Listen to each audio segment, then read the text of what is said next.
Entre les intellectuels africains et les rois nègres, il y a bien longtemps que Paris a choisi.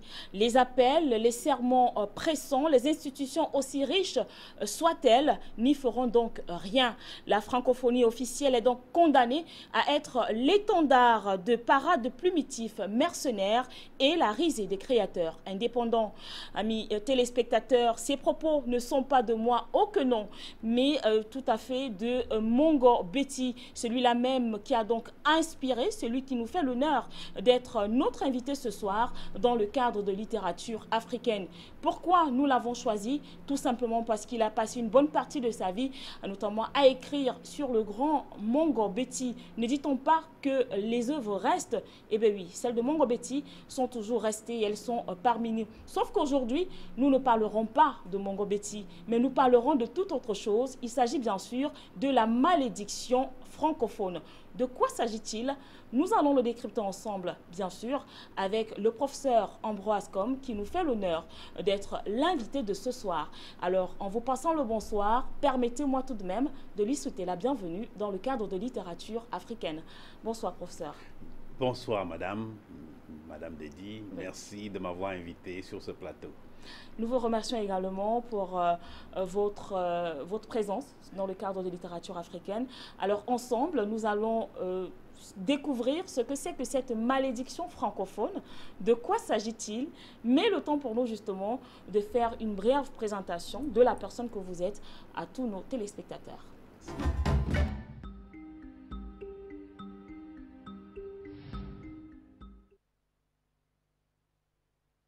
Ambroise Com est celui qui nous fait l'honneur d'être des nôtres ce soir.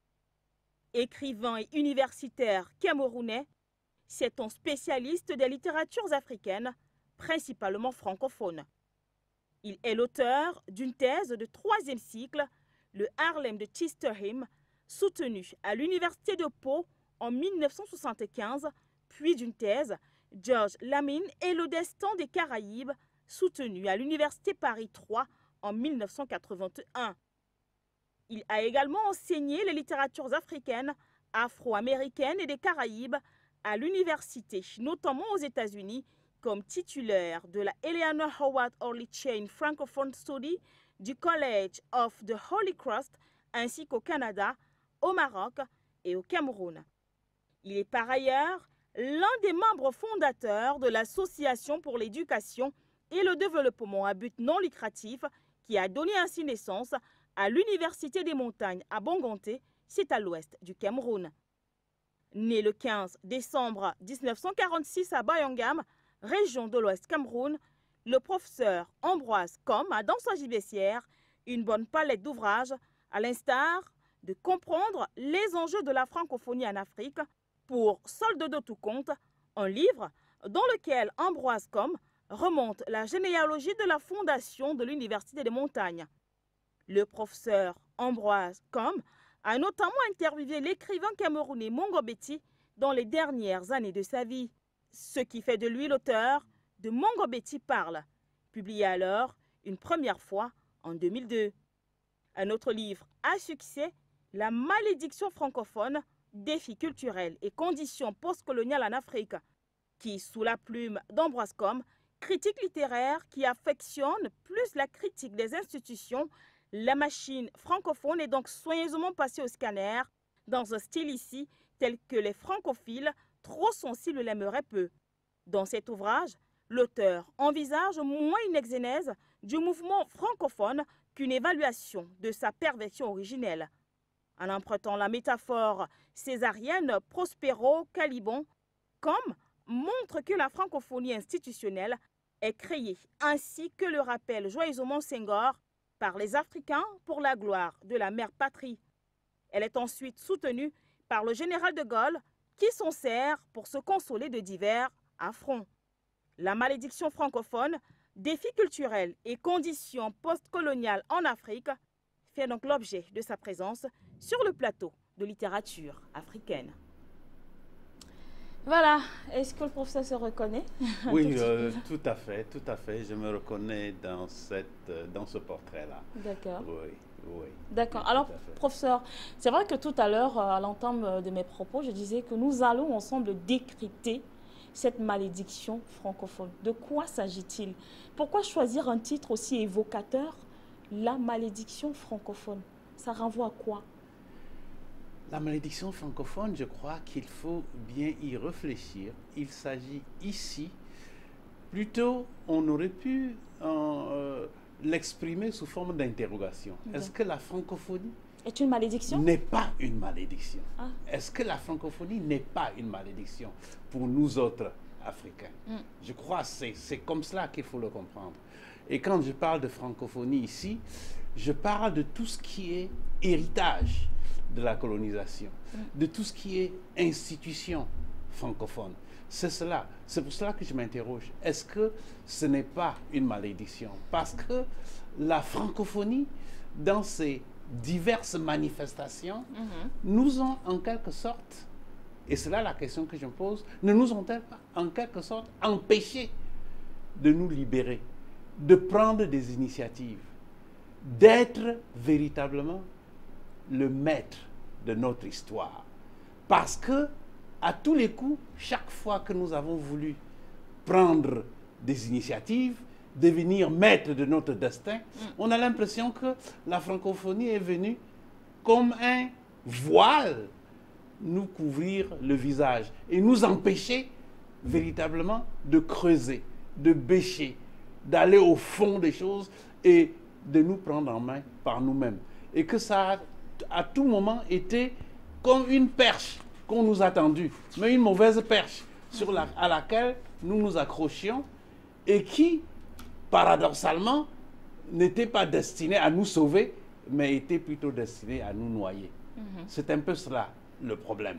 C'est la problématique de la francophonie, que ce soit la francophonie institutionnelle ou que ce soit tous les aspects de la francophonie dont nous avons hérité. Et je pourrais commencer par l'école, l'école francophone dont nous avons hérité de la colonisation française. Et que nous avons tant de mal à réformer. Nous avons hérité l'école française. Très bien. Nous nous sommes formés. Nous avons appris à faire de grandes choses à travers l'école française. Mais en réalité, nous n'avons jamais songé à apprivoiser l'école que nous avons héritée de la colonisation française pour véritablement servir nos intérêts. Oui. Et c'est véritablement là le problème. Et je pourrais partir de là, partir de l'école, partir des institutions. Ça peut être des institutions politiques, ça peut être des institutions culturelles, ça peut être toutes les institutions dont nous avons hérité. Et nous avons toujours essayé de les prendre, de les plaquer, de les prendre telles quelles, sans jamais les remettre en question.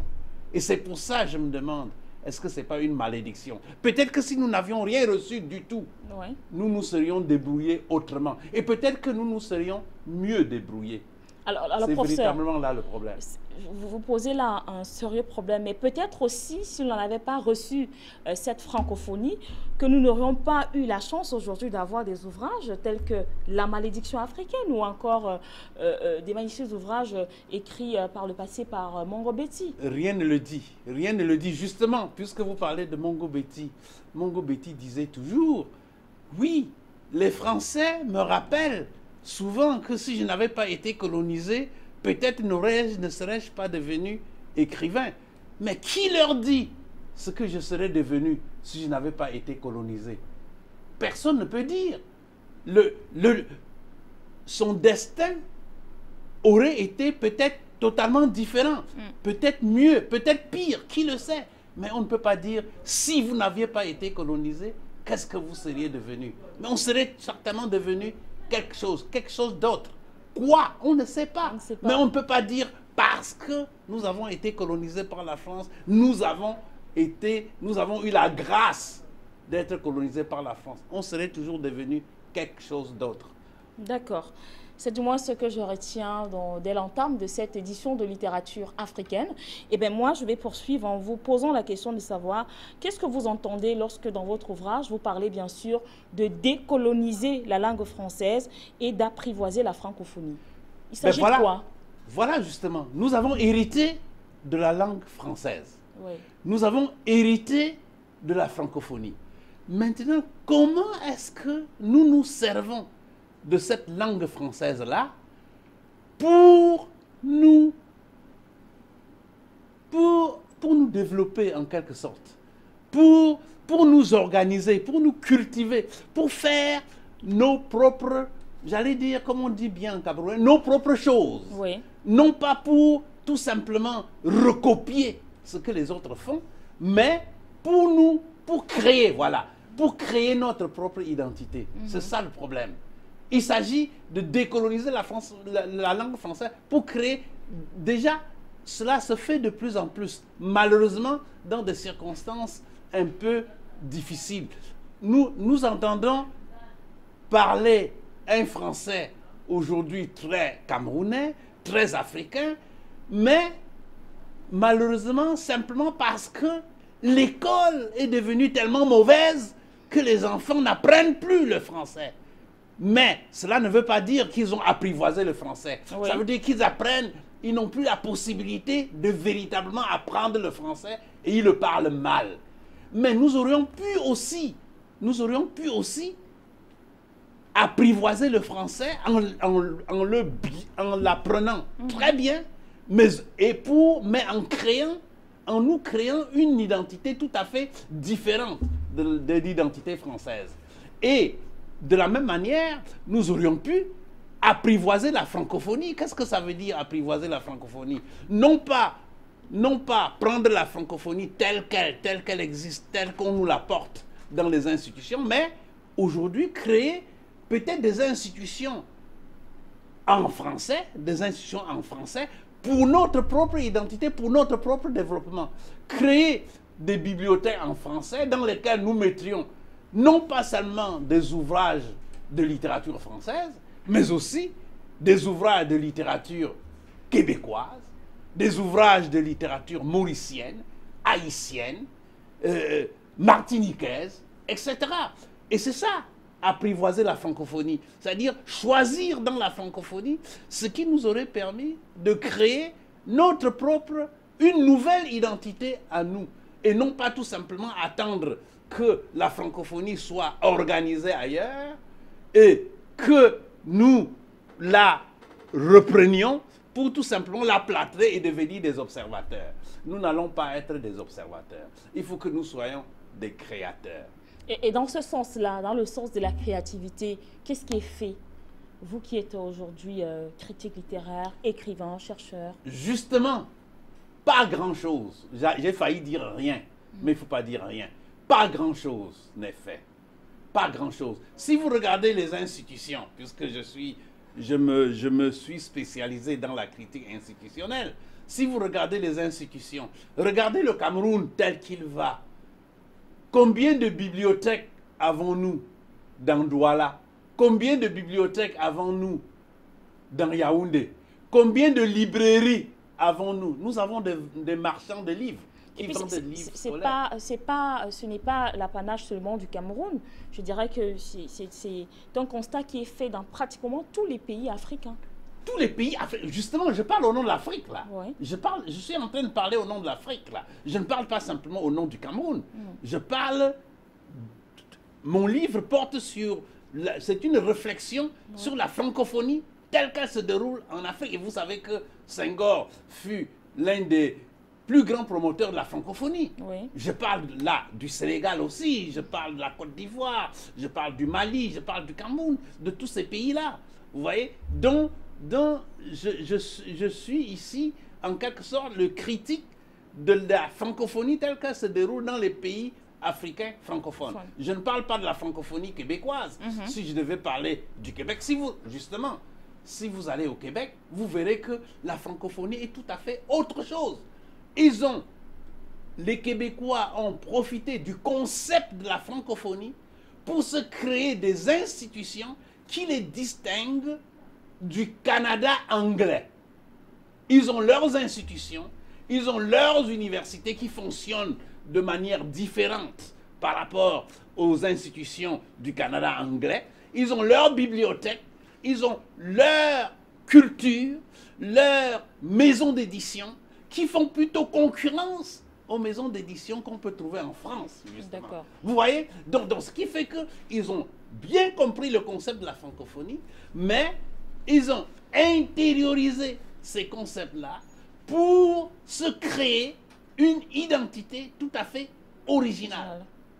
Mais au regard justement de ces explications que vous nous donnez, est-ce qu'on ne peut pas dire quelque part que l'Afrique s'est fait berner en acceptant justement la francophonie?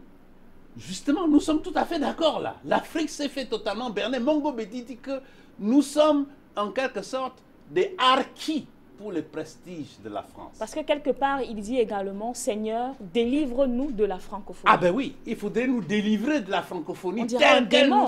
Oui, il faudrait nous délivrer de la francophonie telle qu'elle nous est présentée, telle qu'elle nous a été donnée. Nous n'en avons pas besoin. Mais nous aurions pu nous inspirer de la francophonie pour nous créer une culture, pour nous créer une identité tout à fait camerounaise, une identité tout à fait africaine. Là, effectivement, nous devons nous délivrer de cette francophonie-là qui nous vient telle qu'elle, prête à consommer. Voilà. D'accord. Alors, quelque part également, vous parlez de cette langue française en Afrique l'Afrique noire post-coloniale. Pourquoi la précision Afrique noire? Est-ce à dire que cette langue française est différente dans l'Afrique dite blanche, qu'on appelle encore aujourd'hui le Maghreb? Pourquoi justement la précision de l'Afrique noire post-coloniale? Vous avez totalement raison de le dire. J'ai eu l'avantage d'enseigner au Maroc. Ouais. J'ai eu l'avantage de voyager, de faire des colloques. J'ai fait un colloque en Tunisie, donc je connais un peu les pays du Maghreb. Ouais. Les pays du Maghreb, en tout cas, malgré l'héritage francophone, l'héritage de la colonisation française, continuent de développer la culture dans les langues arabes, dans les langues originelles. Même la Tunisie, qui est le pays le plus francophone des pays du Maghreb, n'est-ce pas, parle quand même une pratique de sa langue, de la langue arabe, qui n'a aucune comparaison avec les pays d'Afrique noire francophone, excepté peut-être, mais c'est par défaut. Le Sénégal, où l'on parle Wolof, mais on dirait que c'est un peu par défaut. C'est un peu parce que les gens n'ont pas la possibilité d'accéder à la langue française, ce qui n'est pas le cas en Algérie, ce qui n'est pas le cas au Maroc, ce qui n'est pas le cas en Tunisie. Vous comprenez? Donc, nous sommes... En République centrafricaine, il y a aussi le Sango. Oui, mais c'est par défaut. Justement, je le dis exprès, c'est par défaut. C'est parce que le peuple n'a pas la possibilité d'accéder à l'école. Ouais. À l'école qui parle ces langues-là. Si le peuple avait... Tandis que quand vous vivez au Maroc, ce n'est pas par défaut. Les gens vont à l'école, mais à côté, on développe l'utilisation de l'arabe. Que ce soit dans l'administration, que ce soit dans la vie quotidienne, on le développe délibérément. Il y a une politique nationale d'enseignement de l'arabe. Vous comprenez? En Algérie, pareillement. Vous comprenez? Donc, si on développe le Sango parce qu'on n'a pas accès à l'école française, c'est totalement autre chose.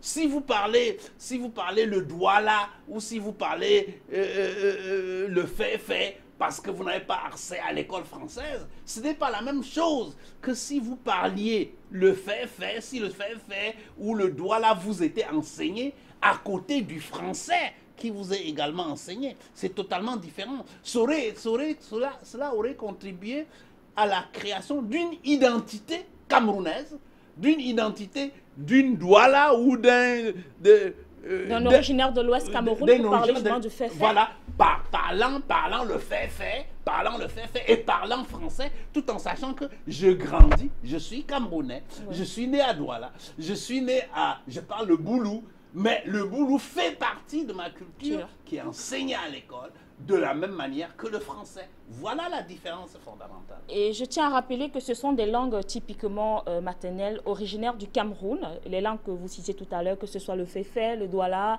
ou même encore le boulou ou toute autre chose, notamment le haoussa, qu'on retrouve dans plusieurs pays d'Afrique. Et pour le cas spécifique du Cameroun, puisque vous êtes originaire du Cameroun, on tient à rappeler que cette semaine est quand même dédiée aux langues maternelles, les langues maternelles qui sont donc célébrées. Et dans le même sens, justement, je crois qu'il n'y a pas très longtemps, où le gouvernement camerounais, ou du moins passant par le ministère de l'Éducation, avait décidé d'introduire quand même l'apprentissage de certaines langues maternelles. Vous me faites rire, parce que quand vous parlez du gouvernement camerounais, je ne peux qu'en rire, parce que c'est du folklore. C'est du folklore, puisque nous n'avons aucune politique nationale. Je suis enseignant, j'ai quand même fait 40 ans d'enseignement, l'enseignement supérieur, et je suis camerounais. Donc je crois savoir de quoi tout cela retourne. Nous n'avons pas une politique nationale sur l'enseignement des langues. On peut en parler. Les ministres peuvent monter sur les podiums et déblatérer comme ils aiment déblatérer. Mais en fait, cela ne fait pas une politique. Et quand bien même cela aurait fait une politique, cela ne passe pas, cela ne fait pas une pratique.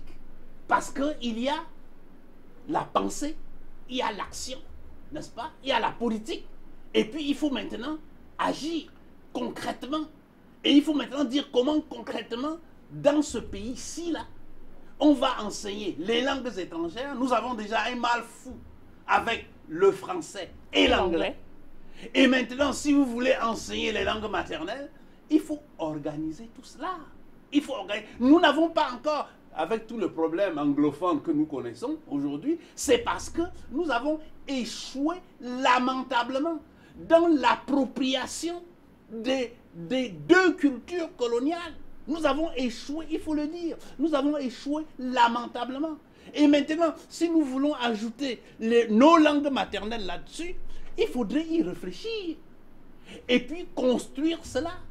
Et inscrire cela dans la construction identitaire du Cameroun. Ce n'est pas facile, c'est du travail, c'est une réflexion qu'il faut faire. Et quand on aura fait la réflexion, il faut maintenant organiser les textes. Et quand on aura organisé les textes, il faut passer à la pratique. Et quand on passe à la pratique, il faut budgétiser, il faut travailler, il faut former des gens pour pratiquer. C'est pas simple. Un long processus alors. Et ce ne sera pas pour la veille de toutes les façons. Bah, je vous le dis. Ce n'est pas pour la veille, ça, avec toutes les explications que vous nous donnez là. Alors, mais professeur, toujours dans cet ouvrage de la malédiction francophone, franchement, moi, ce qui retient beaucoup mon attention, ce sont les différents titres, ou alors les titres très évocateurs que vous avez choisis. Parce que plus loin, je vois par exemple francophonie dévaluée, littérature atrophiée. Oui, je m'explique. Francophonie dévaluée. Vous savez pourquoi? En 1994, il y a eu la dévaluation du franc CFA. Vous comprenez? C'est une monnaie coloniale. Vous voyez, ce livre a des ramifications économiques, politiques. Je ne veux pas rentrer dans tout cela. Je voudrais rester sur le plan purement culturel. Oui. Mais en 1994, il y a eu la dévaluation du franc CFA de 50%. Automatiquement, la dévaluation du franc CFA de 50% renchérit le coût du livre de 50%. Puisque nous, au Cameroun, nous ne fabriquons pas le livre.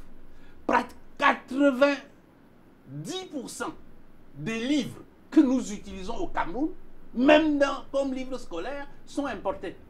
Donc quand on dévalue le franc CFA de 50%, le coût du livre est augmenté de 50%. Donc cela nous appauvrit parce que ce livre est fabriqué déjà avec une main-d'œuvre étrangère. Cela nous appauvrit. Donc quand je parle de, vous avez dit... de la francophonie dévaluée, littérature atrophiée. Voilà. Donc c'était d'évaluer le franc CFA, c'était d'évaluer déjà notre francophonie. Donc, notre littérature, nous ne pouvons plus y avoir accès, puisque la plupart de nos propres écrivains ne publient pas localement. Ils publient pas localement. Ils publient en France. Et très souvent même vont faire éditer leurs ouvrages en France. Justement. Et ça nous revient avec un coût de fabrication de France, avec la douane, avec le transport, avec la mise en marché, avec la corruption galopante qui fait que je m'occupe un peu de la librairie des peuples noirs, je sais ce que c'est. Donc, c'est ça, la francophonie, c'est ça tout le malheur de la francophonie. Vous savez, je vais vous raconter une anecdote. Lorsqu'on a dévalué le franc CFA, il y a un conseiller culturel, dont j'oublie le nom, mais qu'importe, qui nous a invités à ce qui était le centre culturel français de Yaoundé, qui s'appelle aujourd'hui l'Institut français du Cameroun à Yaoundé. Et nous avait invités pour qu'on discute de la manière de nous procurer les livres venus de France. Et j'avais trouvé cela assez étonnant et je lui ai dit, mais monsieur, vous vous moquez de nous. Je pensais que vous nous invitiez pour qu'on réfléchisse ensemble sur la manière dont nous allons désormais fabriquer le livre localement. Ça ne sert à rien de nous dire, vous allez nous aider à importer le livre de France. Ça va durer 2 ans, ça va durer 4 ans, ça va durer 5 ans, 20 ans. Mais ça ne changera strictement rien. C'est ça la dévaluation. Cette dévaluation-là, c'est ça qui nous dévalue à tout égard. Chère madame, c'est ça mon problème. D'accord.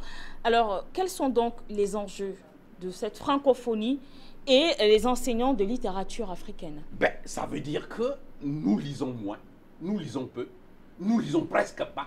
Allez dans les universités, allez dans les écoles. Alors, vous corroborez avec ces blancs qui pensent que s'il faut cacher un secret au noir, il faut le mettre dans un livre. Je corrobore, mais nous ne disons pas la même chose. Il faut le mettre dans un livre, non pas, je le dis que nous lisons peu, non pas parce que nous sommes paresseux, c'est ce qui est sous-entendu là-bas, mais parce que nous n'en avons pas les moyens.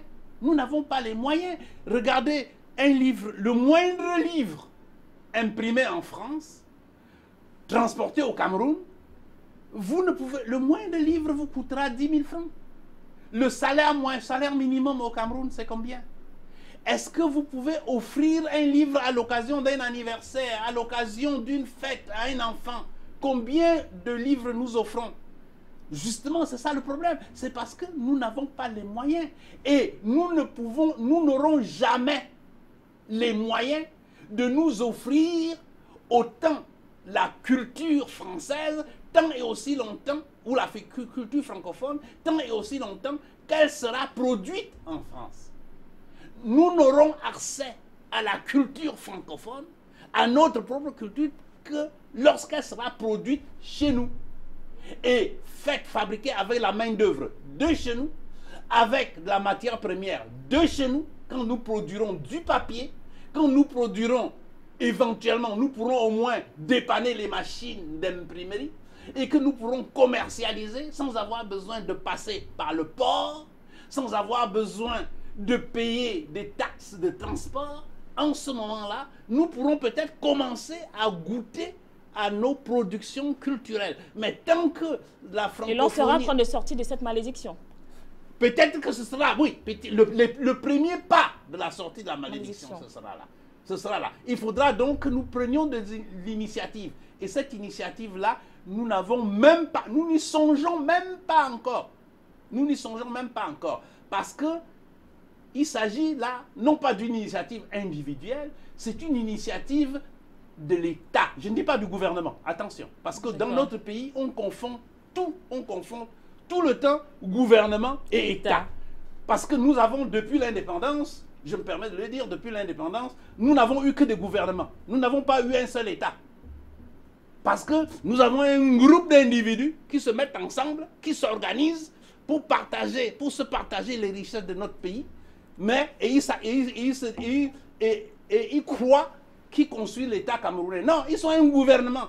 Mais construire l'État, ça veut dire poser les jalons aujourd'hui, pour demain, pour après-demain, et commencer à dire, oui, ceci-là existera dans 50 ans quand je n'y serai plus. Là, on pense l'État. Mais nos gouvernants ne pensent que l'instant, l'immédiat, pour eux-mêmes. À vous écouter, j'ai comme l'impression que ça fera peut-être l'objet d'une autre parution, peut-être.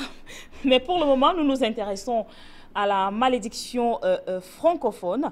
Et justement, nous étions en train de parler, on se posait la question de savoir quels sont donc les enjeux de la francophonie et des enseignements de littérature africaine. Vous avez commencé tout à l'heure à parler justement de ces enjeux.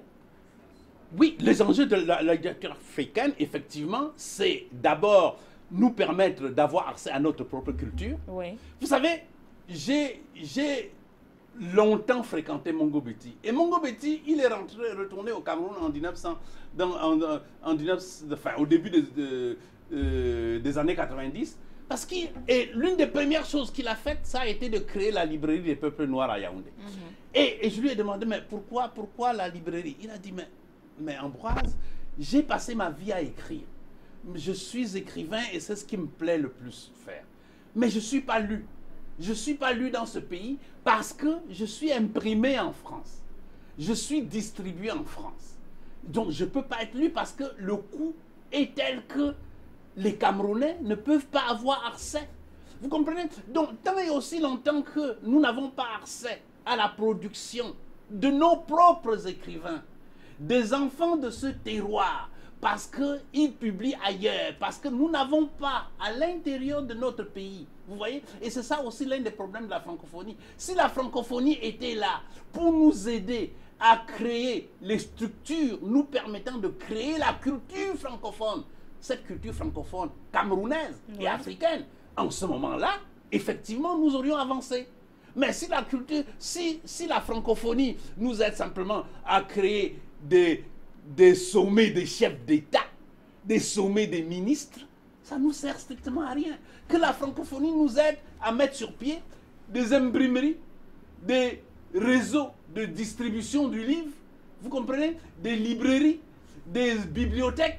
En ce moment-là, la francophonie ne serait peut-être pas une si grande malédiction que ça. Mais tant que c'est tout simplement une affaire de sommet de chefs d'État, des ministres, d'experts, où on fait des discours à n'en point finir, véritablement, ça, c'est cela qui me fait problème.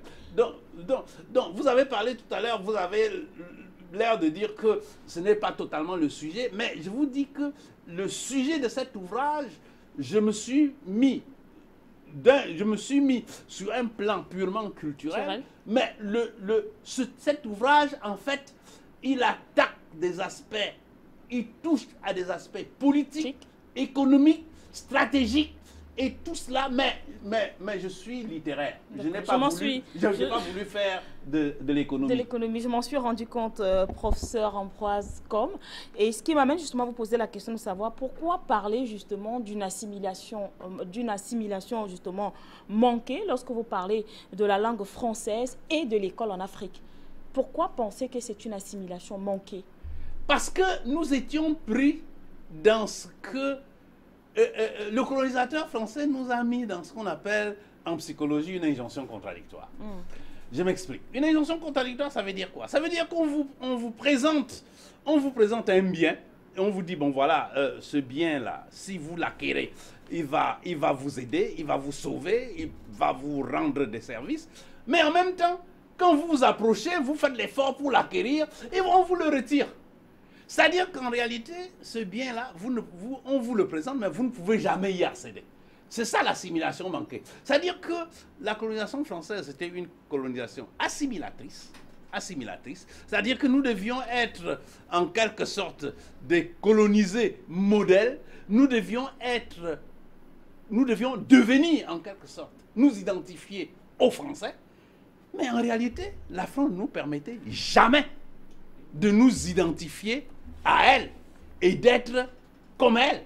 Vous comprenez? Dès que nous nous approchions trop, on disait, ah non, là, après tout, vous êtes différents. Vous voyez? Et c'est cette problématique-là qu'il faut résoudre. Et parce que la France ne va pas venir vous dire et vous apprendre et vous montrer comment vous approcher d'elle sans jamais être elle. C'est à vous à comprendre que oui, effectivement, elle m'apprend à m'approcher d'elle le plus possible, mais je ne serai jamais elle. Et c'est à vous à savoir jusqu'où aller, sans aller trop loin, et jusqu'où aller et vous arrêter n'est-ce pas? Et maintenant, redevenir vous-même en vous servant d'un certain nombre d'éléments qu'elle vous a donnés. D'accord. C'est ça la difficulté. Très passionnant quand même ce livre, La malédiction francophone, qui fait donc l'objet de votre émission Littérature africaine ce soir sur Afrique Média. Comme invité, nous avons bien sûr le professeur Ambroise Com. Alors professeur, je vais vous inviter à faire une petite balade. C'est vrai, peut-être une balade qui vous choquera parce que nous allons découvrir des livres parus, des livres écrits par des écrivains africains, mais qui malheureusement, justement, pour la plupart, sont édités en France.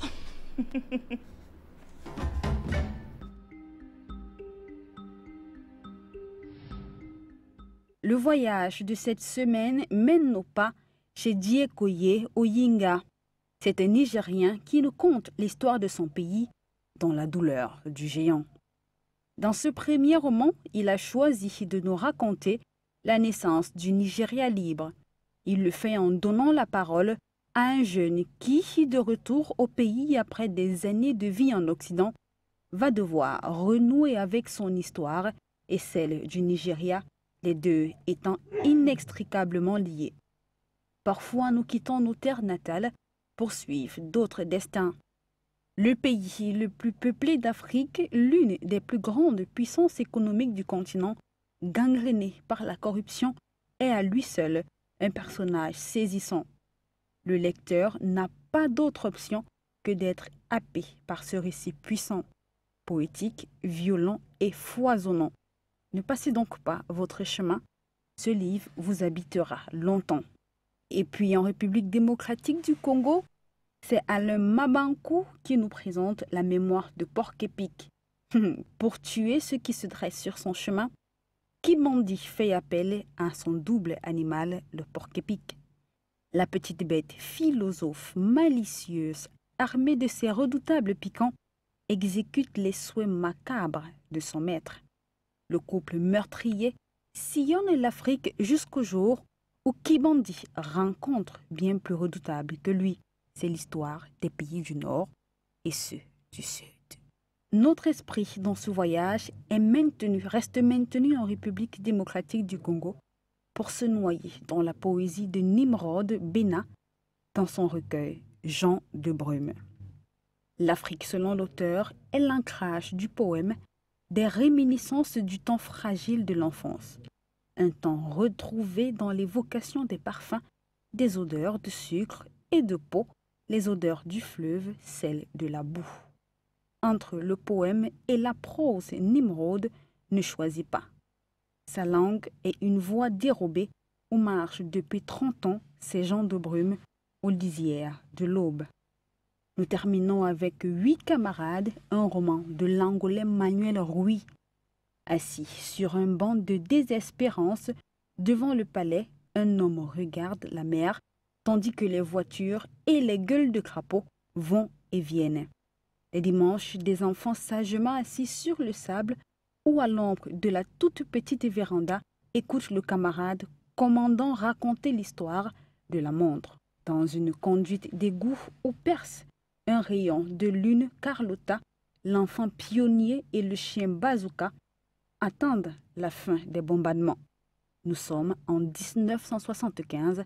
L'Angola devient indépendant le 11 novembre. À Luanda, les différents mouvements en lutte pour l'indépendance se livrent une véritable guérilla urbaine. Écrite dans le feu de l'action, l'auteur a joué un rôle clé dans les événements. Ces nouvelles sont autant instantanées, prises sur le vif et dressent le portrait de camarades, ces hommes, ces femmes et ces enfants, pionnés au fusil de fronde et de balais qui jouent à la guerre pour de vrai. En bonus dans ce voyage, nous avons les journalistes de Mediapart, Fabrice Arfi et Karl Lask, qui ont écrit un ouvrage baptisé « Avec les compliments du guide ». Dans ce livre, ils dévoilent 6 années d'enquête étayées par des documents judiciaires et des entretiens avec différents protagonistes de l'affaire. Les 2 journalistes donnent ainsi à voir un tableau dont les différents morceaux avaient été relevés au fil des semaines alors que le possible financement de la campagne présidentielle de Nicolas Sarkozy par la Libye fait toujours l'objet d'une enquête judiciaire. Les deux journalistes exposent les pièces du puzzle les unes après les autres. Ils démontrent comment l'ex-chef du renseignement militaire libyen a supervisé le transfert de 5 millions d'euros à Nicolas Sarkozy pour une partie de sa campagne présidentielle. Les journalistes font des déclarations choc en affirmant que l'ancien secrétaire général de l'Élysée a du mal à expliquer le demi-million d'euros qu'il aurait perçu par l'intermédiaire des circuits panaméens. Voilà toutes les provisions que nous vous avons gardées durant notre voyage. Alors, bonne dégustation. Merci à vous, Marthe Estelle Oum, pour ce magnifique voyage. Un voyage qui certainement a plu au professeur. Ah, tout à fait, beau voyage. Il y a de quoi. Il y a de quoi se régaler le long du chemin. Alors, nous poursuivons tout simplement notre décryptage parce que c'est l'objet de littérature africaine, décrypter toutes les œuvres, ou encore du moins les ouvrages qui nous font l'honneur de leur présence, de par justement leurs auteurs dans le cadre de cette émission. Et aujourd'hui, l'ouvrage qui est donc sur la table, c'est La malédiction francophone. Un intitulé assez fort quand même. Et puis, dans la suite, justement, nous parlions tout à l'heure de cette assimilation manquée entre la langue française et l'école en Afrique. Mais moi, je voudrais que cette fois-ci, nous parlons un peu de l'écriture, de la francophonie et l'identité en Afrique, notamment au sud du Sahara. Oui, l'écriture, c'est-à-dire, en réalité, vous voyez, dans la rencontre entre l'Europe et l'Afrique, les écrivains ont produit pas mal de textes, mais maintenant, il s'agissait pour nous de dégager ce qui, de ces textes-là, peut être perçu comme la nouvelle identité africaine, qui ne sera pas une identité européenne, française, ni une identité de l'Afrique d'autrefois. C'est ça. Et donc, quelle est la nouvelle identité africaine? Et quand vous regardez cela, et vous partez de la littérature coloniale avait les tendances où l'assimilation avait tendance à emporter. Il n'y a pas beaucoup de Mongo-Biti pendant la période coloniale. Quand vous lisez, j'ai analysé un certain nombre de textes là-bas, Amadou Ampateba, parce que la férule du colonisateur était telle que l'écrivain était un objet, il ne pouvait pas devenir sujet. Pendant la colonisation, c'est difficile de devenir sujet, c'est-à-dire de s'affirmer, de dire qui on est, d'avoir une identité, de s'affirmer et de se frayer un chemin. Donc, c'est au lendemain de la colonisation que cela devait se faire. Donc, il y a toute cette période-là, la période coloniale, la période immédiatement post-coloniale et la période contemporaine, où les écrivains se sont libérés. Vous avez montré quelques-uns là-bas. Les écrivains sont libérés. Donc, c'est tout cela qu'il faut analyser et voir l'influence de toutes les cultures et de tous les voyages que nous faisons dans cette production littéraire-là. Je crois que c'est ça véritablement le problème. Mais, d'un autre côté, ce qui est extrêmement important aussi, c'est que cette littérature-là nous soit accessible. Et que, lorsqu'elle nous sera accessible, que dans nos écoles, cette littérature-là soit lue, cette littérature-là soit enseignée, soit décryptée, pour que les jeunes générations puissent exactement savoir où se situer.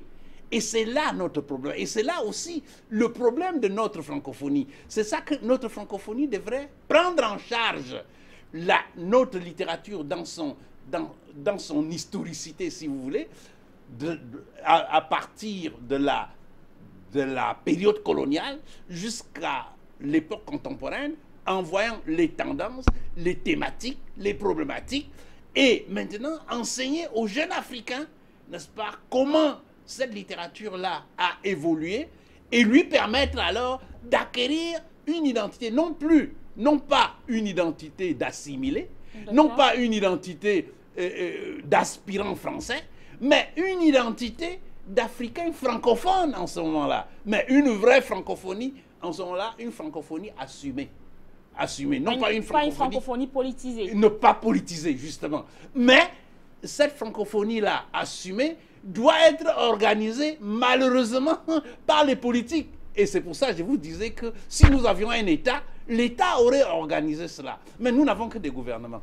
Mais finalement, professeur, à vous écouter, on a comme l'impression que l'Afrique est donc loin de sortir de l'auberge, parlant justement de cette malédiction africaine, francophone. Extrêmement loin. Elle n'est même pas... elle est enfermée dans l'auberge à multiples tours. Elle ne peut même pas s'en sortir. Parce que pour s'en sortir... Comment ne peut-elle pas s'en sortir lorsqu'on a des personnes ressources comme vous, lorsqu'on a des critiques littéraires comme vous? Est-ce qu'il ne sera peut-être mieux que... Certainement, vous êtes juste un cas de figure. Il y a d'autres personnes qui épousent forcément la même logique que vous. Qu'est-ce que vous préconisez? Est-ce qu'il n'y a pas quelque chose que vous êtes peut-être en train de préparer afin de proposer à l'État, peut-être camerounais ou des États d'autres pays africains, pour que cette malédiction tende vers la sortie? Là, vous me posez une question, je crois que je ne peux que vous décevoir. Ma réponse ne peut que vous décevoir parce que vous avez quand même dit quelque chose qui est vrai. Je suis un critique littéraire. Oui. Et je ne suis qu'un critique littéraire. Je ne suis pas ici en train de parler en homme politique. Si. Vous voyez, je ne suis pas ici en train... Je ne suis ni délégué départemental de l'éducation, ni directeur de l'enseignement primaire ou maternel, ni encore moins... Bon, je n'ose pas aller plus haut. Vous comprenez? Donc, je ne suis rien dans tout cela. Mon rôle en tant que critique littéraire, critique culturelle, c'est de lire, c'est de prendre ces institutions, c'est de les décrypter, et de dire voilà ce qu'on est en train de faire de nous. Oui. Voilà ce qu'on est en train de faire. Il appartient maintenant aux hommes politiques, si tant est qu'on a des hommes politiques dans ce pays, aux hommes politiques de dire eh bien voilà, c'est pour ça Mongo Betty disait que attention, entre les intellectuels africains et les hommes politiques, je crois, comment il dit ça, entre les intellectuels africains et les roitelets nègres. Et les roitelets nègres, oui, il y a bien longtemps que la France a choisi. Oui. Parce que c'est vrai que lui parle de Paris.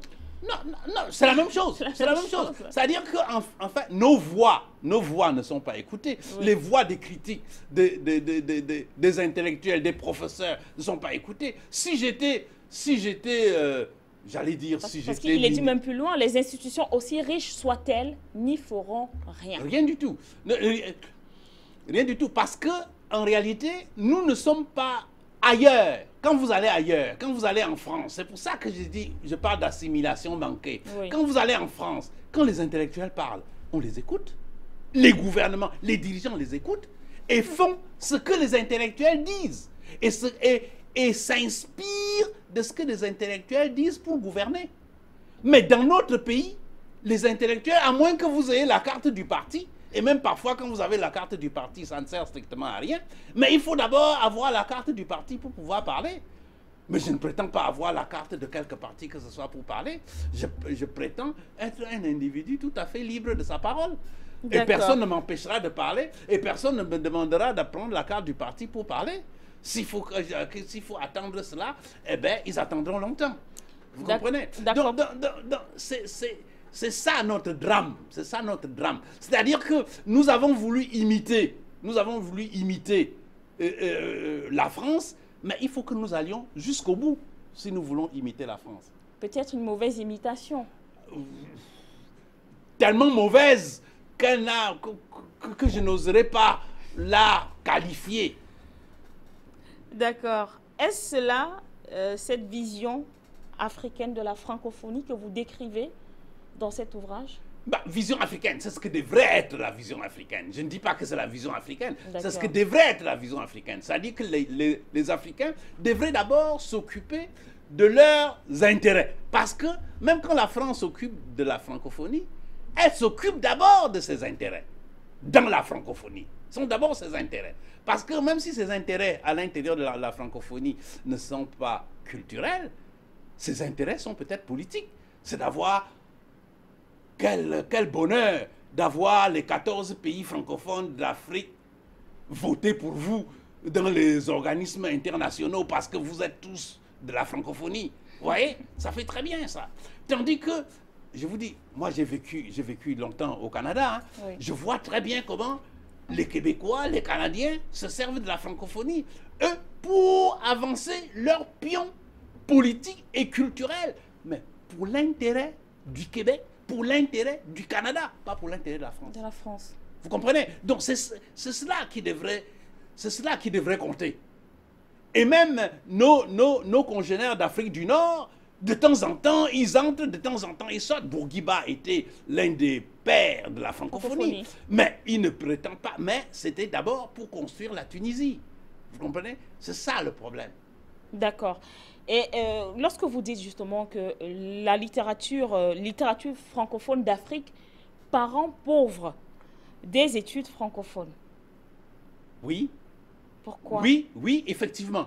Parce que littérature francophone, je dis bien littérature francophone. Littérature francophone d'Afrique. D'Afrique. Parents pauvres des études francophones. Oui, parce que la littérature francophone d'Afrique est la plus mal enseignée en Afrique. En Afrique noire ou en Afrique d'une manière générale. En D'accord. Afrique d'une manière générale. Elle est la plus mal enseignée en Afrique pour les raisons que j'ai déjà évoquées plus haut, oui. à savoir le coût du livre. Si vous allez vous rendre, si vous faites une enquête rapide, vous verrez, vous vous rendrez compte que la littérature francophone d'Afrique est plus enseignée aux États-Unis qu'elle ne l'est sur le continent africain. Parce que c'est plus facilement accessible. Les Américains peuvent acheter les livres. Les Américains ont l'esprit ouvert. Ils veulent découvrir autre chose. Ils ne veulent pas... Quand en français, quand vous faites des cours de français et vous leur proposez des textes à lire, vous leur proposez la littérature française, vous leur proposez la littérature africaine, ils disent, oh tiens, la littérature africaine nous intéresse davantage parce que c'est un autre monde que la culture occidentale. Et puis, ils ont de quoi acheter ces livres-là. Ouais. Alors que quand vous venez en Afrique, les classiques français qui ne sont plus soumis aux droits d'auteur, n'est-ce pas, coûtent pas cher. Et puis, vous avez des professeurs de français qui sont complètement, pour la plupart, hein, ce que j'ai vu, totalement aliénés, qui croient que sans la littérature française, on ne peut pas se tirer d'affaire. Si l'enfant n'a pas, si on ne lui enseigne pas, tant et aussi longtemps qu'on ne lui enseigne pas la littérature française, il ne peut pas accéder à la culture. Vous comprenez? Ça, c'est l'aliénation. Donc, tout cela fait que l'Afrique est en très mauvaise posture par rapport à par rapport aux productions littéraires africaines en Afrique. Alors, je commence à comprendre mieux pourquoi on parle de malédiction francophone et j'espère que vous également à la maison, vous faites pareil en rappelant justement que nous avons une adresse email littérature-africaine@yahoo.com. Donc, via cette adresse, vous pourrez justement nous envoyer toutes vos suggestions, peut-être encore des propositions relatives bien sûr à l'émission littérature africaine. Et le livre, ou du moins l'ouvrage que nous décryptons ce soir n'est tout autre que la malédiction francophone, défis culturels et conditions post-coloniales en Afrique. Et bien sûr, au bas de l'écran, des numéros de téléphone pour obtenir cet ouvrage du professeur Ambroise Comme.